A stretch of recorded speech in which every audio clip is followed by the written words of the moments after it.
I've always had a hunch that my family didn't exactly hold me in high regard. Child, I was the quirky puzzle piece that just didn't quite fit into the standard picture. Cousins regaled tales of their weekend bashes and designer duds. There I was, the bookish one, diligently plotting my escape from the mundane. Interest in dazzling anyone, especially not my pompous, self-centered relatives. Have it, I managed to pull it off. Own little empire, and raked in more cash than they could ever dream of. If they were losing sleep over it, they ever confessed to giving a hoot. Success was a figment of imagination, until they spotted a golden opportunity to cash in on it. And here we are, at the grand finale of the evening. Well, that was a surprise I didn't see coming. Dedicated years to dodging these family shindigs since they were as predictable as a rerun of a bad sitcom. Ever-present reminders that, regardless of my accomplishments, I'd forever be just Mark, the beloved black sheep of the family. Mother, bless her heart, had all but thrown herself at my feet to get me to come. Only one dinner, Mark. That's all I'm asking for. Well, it feels like I've been waiting an eternity. I succumbed to the inevitable. The moment I stepped into that wallet-draining steakhouse, I knew I was in for a regrettable evening. The whole extended family was already gathered around a long Camelot-style table, chortling and chatting as if they had just stepped out of a film reel. My cousin Jason, the reigning champion of my childhood mischief, was front and center, beaming as if he were the king of the world. Text as soon as his gaze hit me, that grin just couldn't help but stretch even further. Well, well, well, look who finally graced us with their presence. Jason reclined in his chair, his voice booming enough to catch a few curious glances. Oh, look who decided. Chair at the far end of the table. Oh, my apologies, Mark, but that seat has already been claimed. I took a quick look around. The only vacant spots were flanking Jason or his equally self-satisfied sister Rachel. I went for a different chair, but Rachel gave me that classic eye roll. Oh, that one as well. I gave my eyelids a little workout. You must be joking. Jason let out a laugh and leaned in, propping his elbows on the table like a seasoned philosopher ready to drop some wisdom. Mark, this table is reserved for the family circus only. Why not scout for a cozy nook outdoors? Chuckles, not from the entire crowd, but from a select few to make my jaw clench in delightful discomfort. My mother wore an expression that screamed discomfort, yet her lips remained sealed. Oh, she absolutely did not. My aunt had a smirk that could rival a Cheshire cat. My uncle shook his head as if I were the punchline to a bad joke, and Jason? Jason wore a self-satisfied grin, as if he had just solved the world's most perplexing riddle. I had the option to make my grand exit. Really ought to have made my exit. Instead, I flashed a grin. We're venturing into the great outdoors, are we? Right here. I snagged an empty chair from a nearby table and dragged it over, positioning it just outside the main group, but still close enough to claim I was part of the table action. A waiter approached, looking like he'd just seen a ghost, but I simply waved him away and ordered a coffee instead. Jason and Rachel exchanged a glance, yet somehow managed to keep the peace. There yet. And that's when the curtain really lifted. Oh, I was well aware of their motives for summoning me to this delightful gathering. We're utterly indifferent to the idea of catching up. We're all about showing off their muscles. Throughout the entire dinner, they put on quite the performance by selecting the priciest items on the menu. Wagyu for me, Jason declared, snapping the menu closed with flair. Ah, the lobster. Ah, and let's keep the good times rolling with another round of drinks for the whole crew. Not throw a party? It's a celebration, after all. Rachel flashed a cheeky grin. Blast. Forget about desserts, my uncle quipped. Go for the priciest options, because why not splurge a little? The waiters were like boomerangs, returning with more dishes while the bill soared higher than my hopes of a budget-friendly night out. Lips sealed. I just took a sip of my coffee, observing them with a bemused grin. Then, when the plates were as bare as a desert and the wine glasses were as dry as a comedian's punchline, everyone was reclining with contented sighs. The waiter made his grand entrance, bill in hand, ready to collect his due. $3.247, a number that's just hanging out, waiting for its moment to shine. He plopped it right in my line of sight. Jason elongated himself with all the enthusiasm of a cat in a sunbeam. You've nailed it, Mark, haven't you? Rachel let out a delightful chuckle. Oh, please, it's a mere trifle for you. Ah, the sweet sound of nothingness. All eyes were on me at the table, like I was the main event in a suspenseful drama. I let the moment linger, then casually grabbed the bill, pretending to scrutinize it as if the total actually mattered to me. Then I let out a little laugh, a sound that hinted at my cleverness. Jason wore a frown that could rival a thundercloud. What's the joke here? I reclined, savored another sip of my coffee, and flashed a grin. "Oh," I said, "you folks are in for a surprise about who's taking the stage tonight." And with that, I dramatically set the bill back down, right in front of Jason, as if it were a hot potato he was desperately trying to avoid. Jason gawked at the bill, blinking rapidly as if attempting to decode the absurdity of the situation. I reclined, exuding an air of nonchalance, as the bewilderment swept over the table with all the subtlety of a raging inferno. "Hold on, are you for real right now?" Jason's voice dropped slightly, but there was a nervous edge to it now. His grin wavered, if only for a fleeting moment. I took my sweet time to reply. Instead, I savored another leisurely sip of my coffee, observing his face morph from bewilderment to enlightenment, and then to a shade that could only be described as ominously intriguing. Rachel, catching the shift, delivered a swift nudge to Jason. "So, Mark, is your company riding the wave of success or just paddling along?" She inquired with a sugary tone, the hint of sarcasm just shy of detection. "Surely a little dinner like this won't make your wallet cry for mercy." Behold, the moment had arrived. The audacity of thinking I should foot the bill for their little pleasures, simply because I happened to hit the jackpot. They were blissfully unaware of the sweat and tears that paved the way to this moment. They were completely unfazed by the fact that I toiled away for years constructing my own empire from scratch.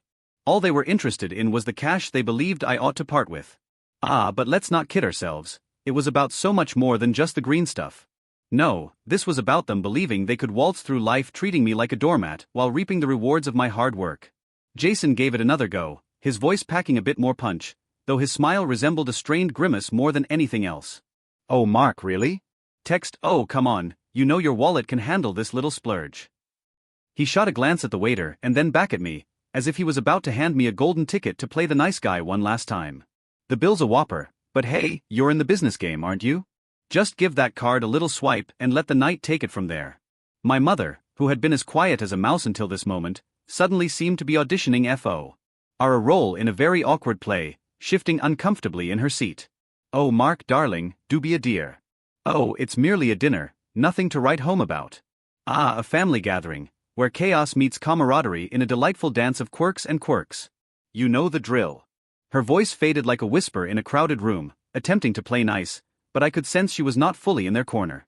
My mother was the ultimate diplomat, the one who preferred to keep the waters calm rather than stir up any waves. But this time, I could sense the frustration simmering just below the surface, as she recognized I was being played for a fool, yet lacked the gumption to speak up. I placed the coffee cup down with the grace of a ballet dancer and surveyed the audience of wide-eyed faces fixed on me. My uncle, his ample belly cascading over the edge of his chair like a fluffy cloud, was now leaning forward, his voice as gruff as a bear with a sore throat. "Hey Mark, let's not pretend we're all in the dark here about your little predicament. You've been raking in the dough for months now. Stop playing around, settle the tab, and let's make our grand exit." He was practically insisting on it now, his tone as frosty and precise as a surgeon's scalpel. The folks at the table bobbed their heads, some sporting cheeky grins while others seemed poised, just itching to see if I'd crack under the weight of their expectations.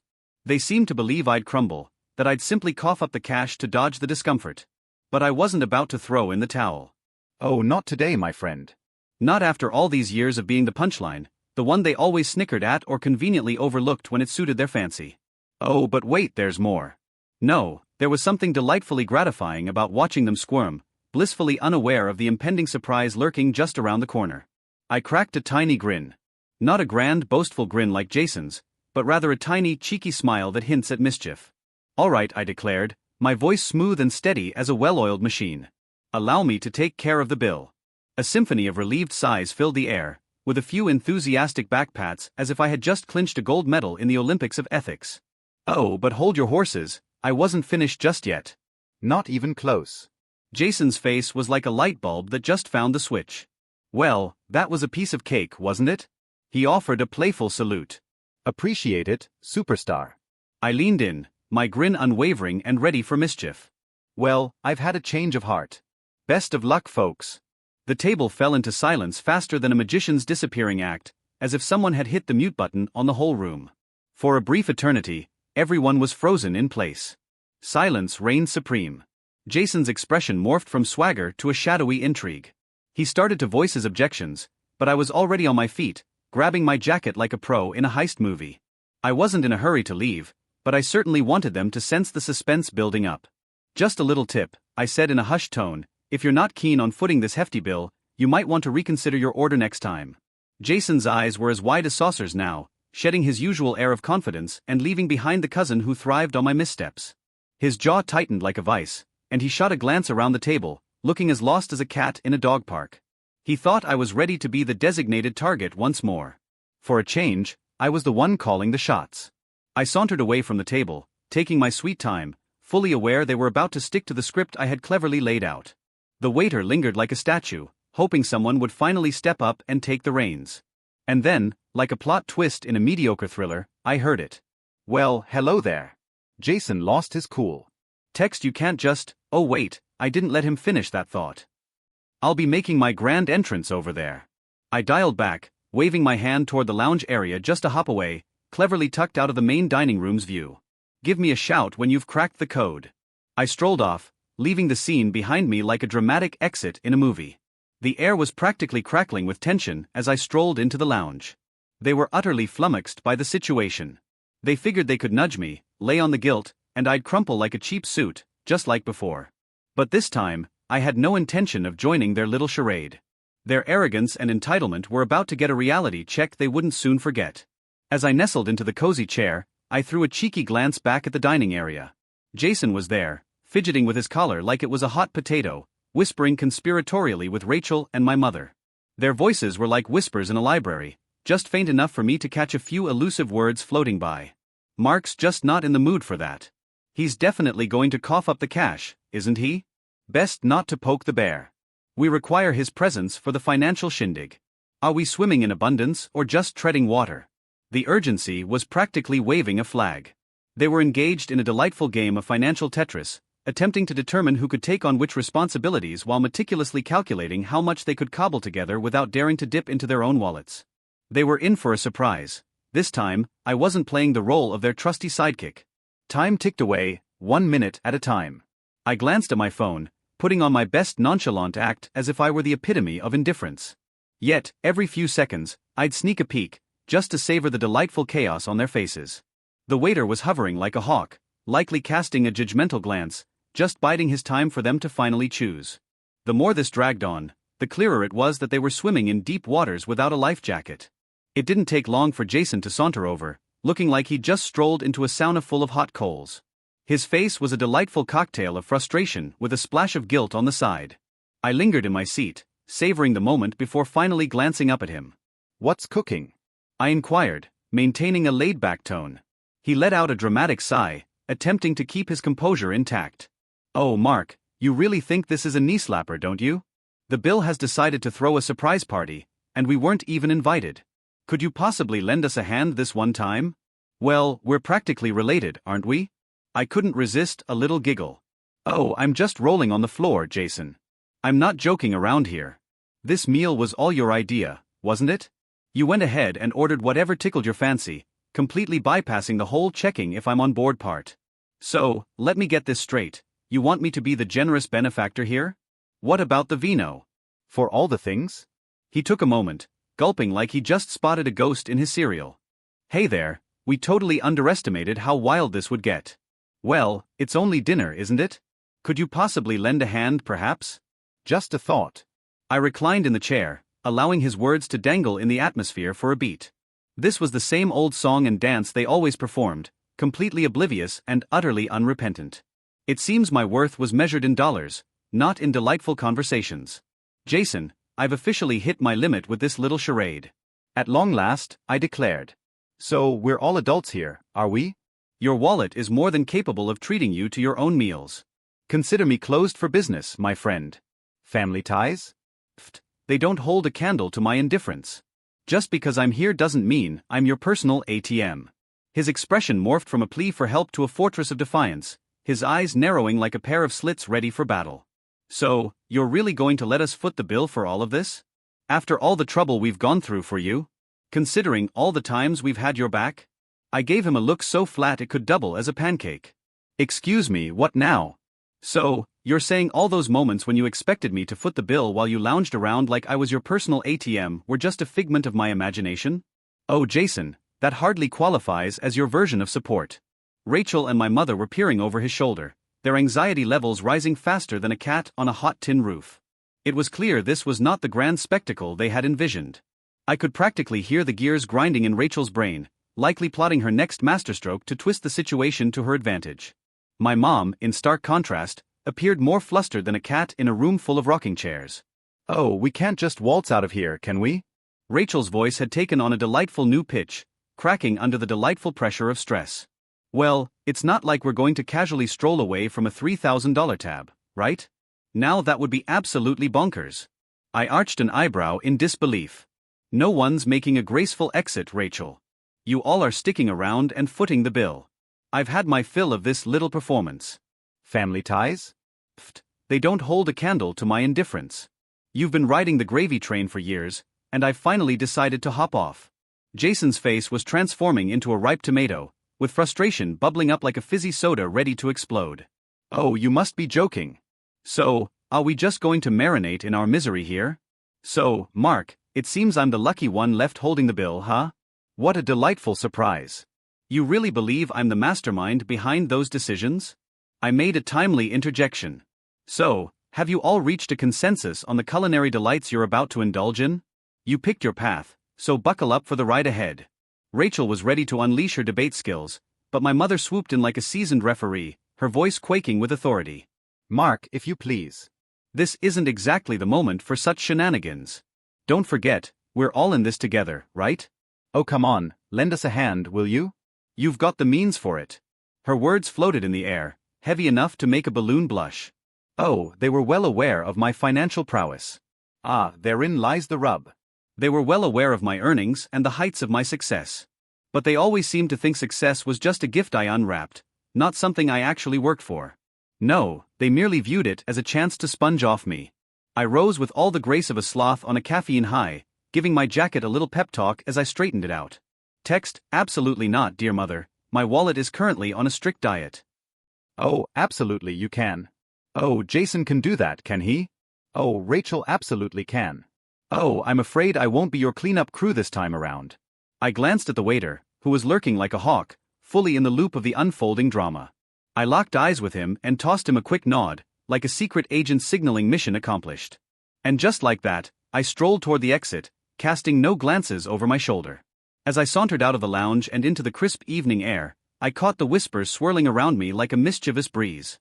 I kept my eyes forward, no rear-view glances for me. The echo of footsteps trailing behind me had me dragging my feet, but turning around? Not a chance. They really went and excavated their own pit, didn't they?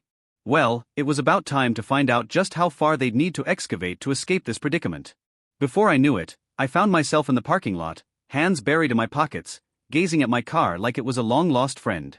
The unmistakable sound of heels clicking closer filled the air, followed by Rachel's voice ringing out my name like a siren's call. Hold your horses, Mark. I chose to remain silent. My heart rate was as steady as a metronome at a symphony, keeping the rhythm of my calm composure. I was as cool as a cucumber, yet I could hear her frantic attempts to reel me back into their soap opera. I've reached my limit with this game, it's time to throw in the towel. Mark, she rang again, her voice quivering like a leaf in a storm. Oh, come on, you can't just waltz out the door like it's a casual stroll in the park. Oh, come on, let's not kid around here. I spun on my heels, interrupting her like a pro at a debate competition. Oh, you think I'm clueless about what's serious, Rachel? Text, oh please. You really think I'm oblivious to your little game? She hit the brakes, and for a heartbeat, the world held its breath.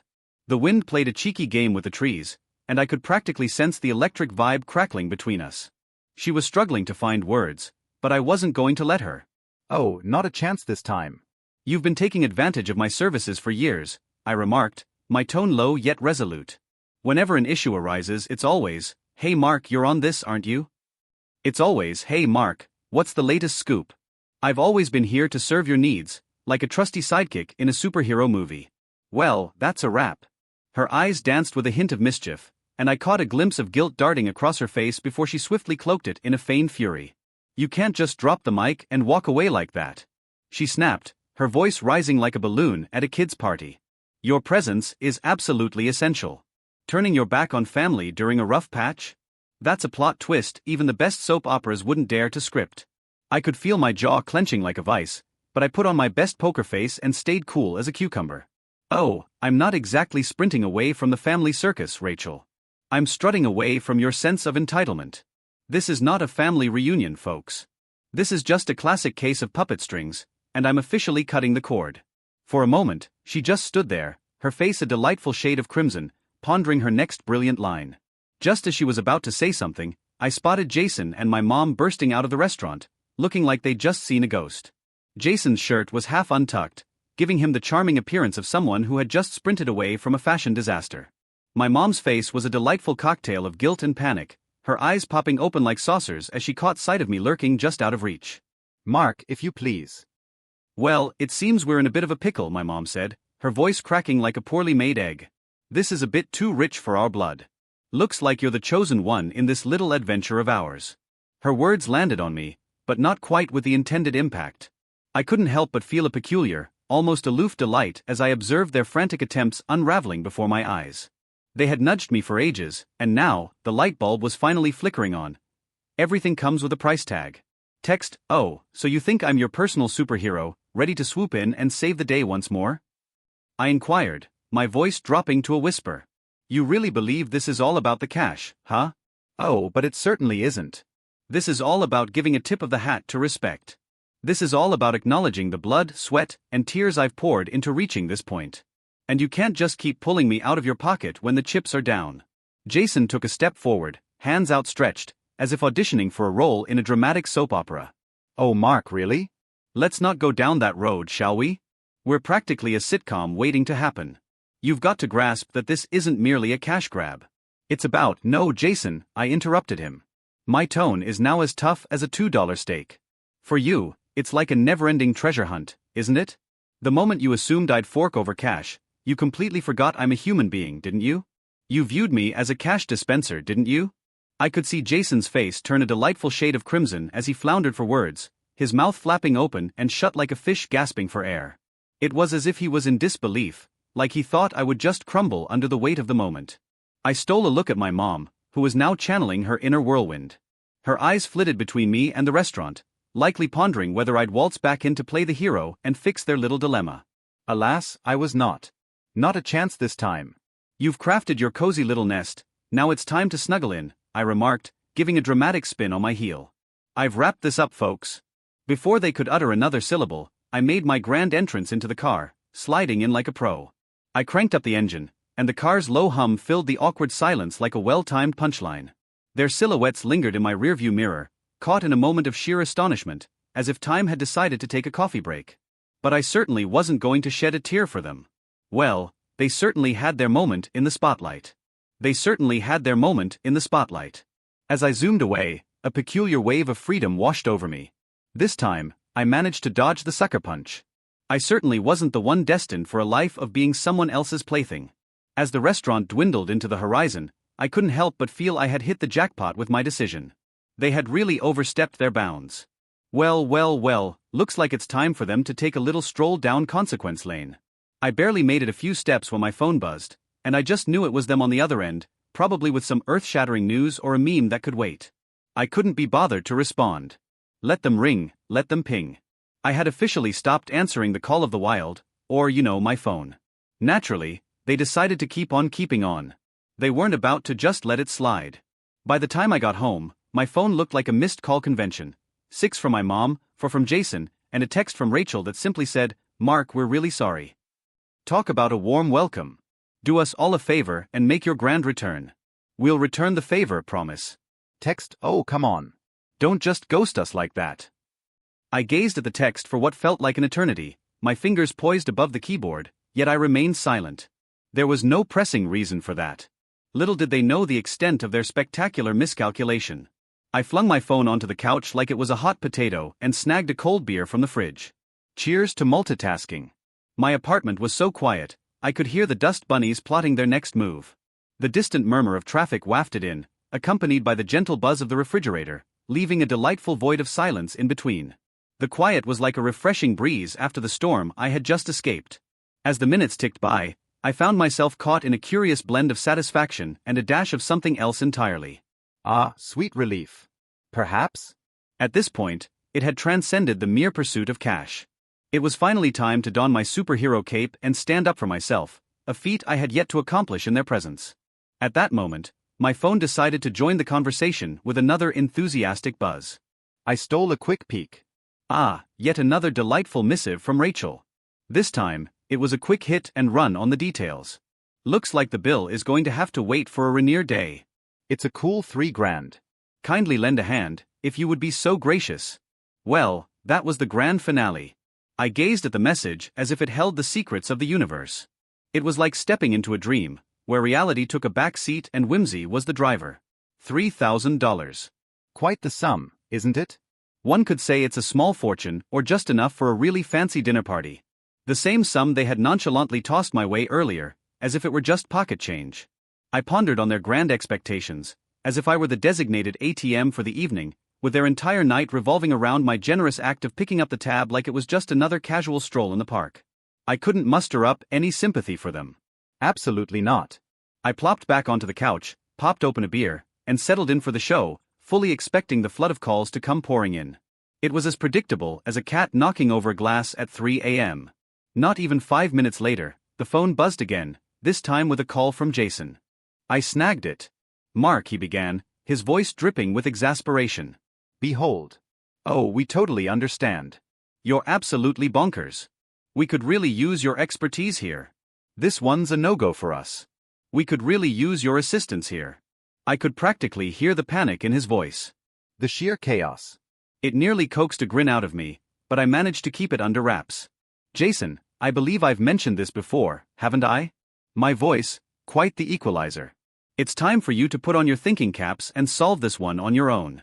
Well, look at what you've gotten yourselves into now. It's not my problem." "But Mark, you don't understand. "This is family," Jason snapped, his words tumbling out in a delightful jumble. "So, you're really going to bail on us and let us tackle this solo, huh?